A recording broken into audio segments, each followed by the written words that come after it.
ក្នុងនាមជាឪពុកម្នាក់គ្មានអ្វីដែលមានតម្លៃជាងការឃើញកូនមានសុខភាពល្អនិងការលូតលាស់ដ៏ស្រស់បំព្រងនោះទេរឿងរ៉ាវរបស់មរកតមិនមែនគ្រាន់តែជារឿងក្មេងម្នាក់ដែលកើតមកនោះទេប៉ុន្តែវាគឺជាសក្ខីភាពនៃការលះបង់និងក្តីស្រឡាញ់ដ៏ធំធេងដែលឆ្លងកាត់ឧបសគ្គជាច្រើន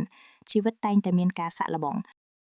ក្នុងអំឡុងពេលដែលមរកតនៅជាទារកក្នុងផ្ទៃម្ដាយទោះបីជាស្ថានភាពតម្រូវឲ្យរូបខ្ញុំនិងម្ដាយរបស់កូនត្រូវដើរផ្លូវរៀងខ្លួនដែលជាហេតុធ្វើឲ្យខ្ញុំមិនអាចនៅក្បែរមើលថែផ្ទាល់ឬឲ្យកូនបានឮសំឡេងប៉ាប៉ាជារៀងរាល់ថ្ងៃក៏ពិតប៉ុន្តែបេះដូងរបស់ខ្ញុំមិនដែលនៅឆ្ងាយពីកូនឡើយរាល់តម្រូវការរបស់ម្ដាយកូននិងរាល់ការឧបត្ថម្ភគាំទ្រពីចម្ងាយគឺចេញពីចិត្តដែលចង់ឲ្យមរកតទទួលបានអ្វីដែលល្អបំផុតតាំងពីមិនទាន់ឃើញពន្លឺថ្ងៃខ្ញុំតែងតែតាមដាននិងបួងសួងឲ្យកូនមានសុវត្ថិភាពជានិច្ចនៅពេលមរកតប្រសូតនៅមន្ទីរពេទ្យទោះជាមានការរារាំងឬឧបសគ្គកម្រិតណាក៏ដោយក៏ខ្ញុំត្រូវតែទៅទទួលកូនដោយផ្ទាល់ដៃ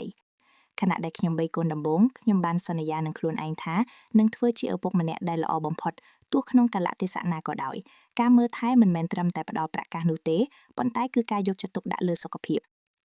រាល់ពេលត្រូវទៅចាក់វ៉ាក់សាំងឬពិនិត្យសុខភាពតាមកាលកំណត់ខ្ញុំតែងតែចាត់ចែងនិងយកចិត្តទុកដាក់បំផុតព្រោះសុខភាពរបស់កូនគឺជាសុភមង្គលរបស់ខ្ញុំមកដល់ពេលនេះមរកតមានអាយុ7 ខែហើយ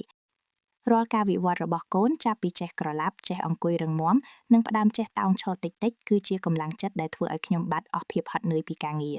មរកតគឺជាចំណងដៃដ៏មានតម្លៃបំផុតក្នុងជីវិតរបស់ខ្ញុំប៉ាសន្យាថានឹងផ្ដល់នូវអនាគតដ៏ភ្លឺស្វាងការអប់រំដ៏ល្អនិងក្តីស្រឡាញ់ដែលមិនចេះរីងស្ងួតដើម្បីឲ្យមរកតលូតលាស់ទៅជាមនុស្សម្នាក់ដែលរឹងមាំនិងមានគុណធម៌បំផុត។